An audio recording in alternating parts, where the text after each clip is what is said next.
Module 2, Grooming. There is no best way to detect an online exploiter. However, exploiters often follow 6 steps to groom online or in person. In this module, we will cover 1. Target the youth. 2. Gain trust and legitimacy. 3. Fulfill youth's needs. 4. Isolate the youth. 5. Sexualize the relationship. And 6. Maintain control. Please remember, exploiters have lots of practice keeping their activities hidden and undetected.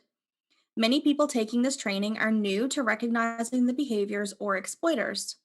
If you do or have missed signs, that's okay and not your fault. Sexual exploitation of youth is always the fault of the exploiters. Grooming. A brief description of grooming was given in Module 1. Here we'll go into more detail about specifically what online grooming looks like. Generally speaking, grooming is a careful, thought-out form of manipulation. Online grooming is a process where an adult engages in an online relationship with a child or youth under 18 to exploit them sexually.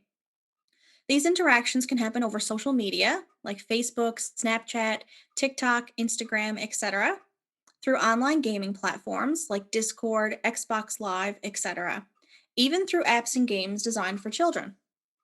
An exploiter may lie and pretend to be an age appropriate friend of a friend, someone from another school, or someone who just came across your profile. Other times, the exploiter may be upfront with who they are and tell you that they're an adult. The process of grooming offline can be over longer periods of time. However, because many youths have their first cell phone by the age of 13, often younger at 11 or 12, exploiters can use the online world to access many youths on many platforms. Exploiters will focus their time and energy grooming youth who are vulnerable and more likely to fulfill the exploiter's wants. Working to build a relationship with youth isn't always a long process. It can happen quickly, sometimes in the first few interactions or the first conversation. Grooming is a process. There are several tactics an exploiter will use to build a relationship. Number 1, target the youth. Anyone can be a target of an online sexual exploiter. Exploiters will typically look for vulnerabilities that they can manipulate and use to build a relationship with the young person. Sometimes the groomer is known to the youth and chooses to start the relationship online, such as a family friend, teacher, coach, or community member. They may approach as themselves or act like someone else. If they are known to the youth, they will already have an idea of the youth's general life experiences, such as social life, family dynamics, etc. If the exploiter is not known to the youth, they will ask questions and fill a need that the young person is lacking. This need could be financial support, so sending money or gifts, emotional support, being a confidant, or a connection for the young person. For more understanding of who is most vulnerable, head over to Module 4. 2. Gain trust and legitimacy. Online exploiters know how to create relationships with youth. They build the illusion that they are the youth's friend or they're interested in them romantically. They build rapport and trust by talking about similar interests, act as a confidant, and or sympathize with what the youth is going through. They create a space that makes the youth feel special, heard, and validated. The exploiter will share secrets, send gifts or money, and or generally just invest time into the youth. They'll ask questions about friends and family that seem ordinary. Still, the exploiter will later use the information to manipulate the youth's behaviors, the boundaries, and the relationships. They are working to create a strong and complex bond. 3. Fulfill the youth's needs. This is a subtle tactic that may go undetected by youth and adults alike. The exploiter will seem kind and helpful and genuine. They will then subtly fill the needs for the youth. This can come in the form of compliments, kindness, money and gifts, and attention. Exploiters will often use compliments and praise to gain trust and build a relationship with the young person. These compliments may focus on appearance, because we are conditioned by society from an early age to place value on our appearance. especially girls and those socialized as girls. The exploiter sees appearance as an insecurity for many teens. The exploiter will also comment on aspects of the youth's personality, their abilities in certain areas, or material possessions. By commenting on a new device, such as an iPhone, they can then work to bridge the generational gap in communicating, such as asking for the youth's Snapchat to start texting or normalizing photo exchanges.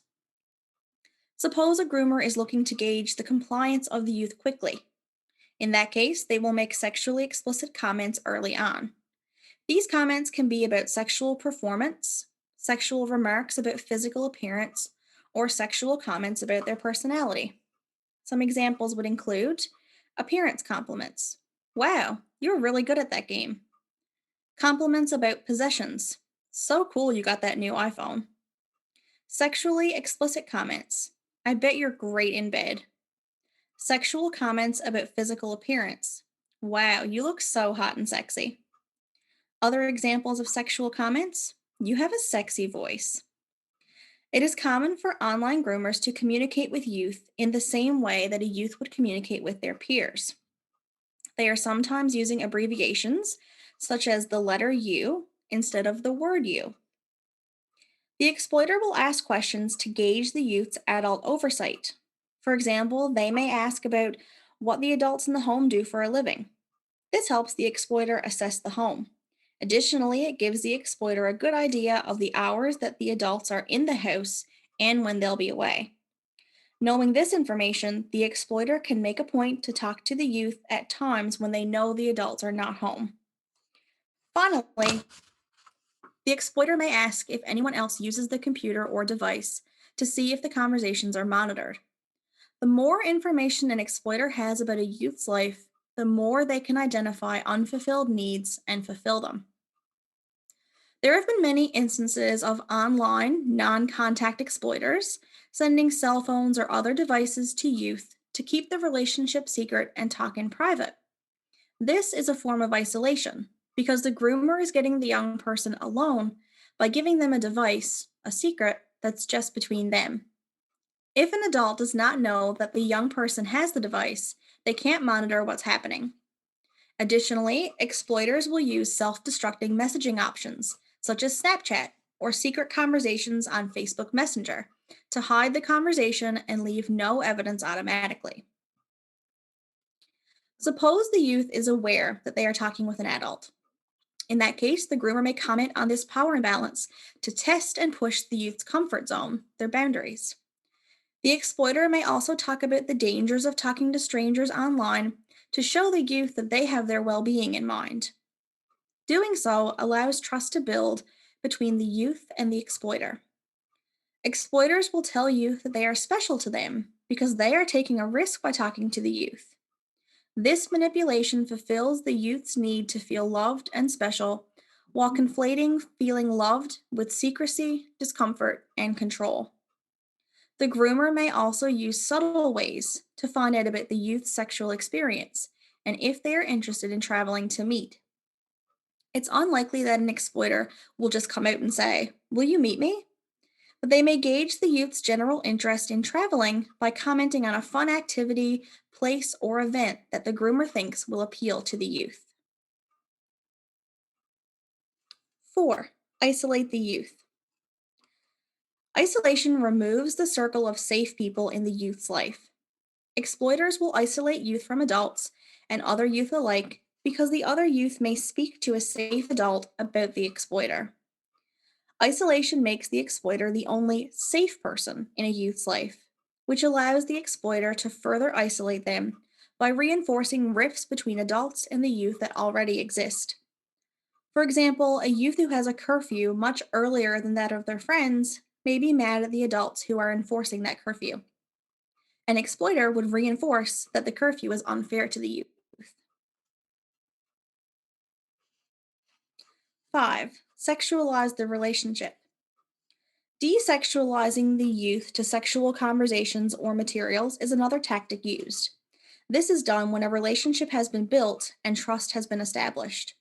However, it may be a subtle part of each step of the grooming process. They may ask about a youth's sexual history or talk about masturbation.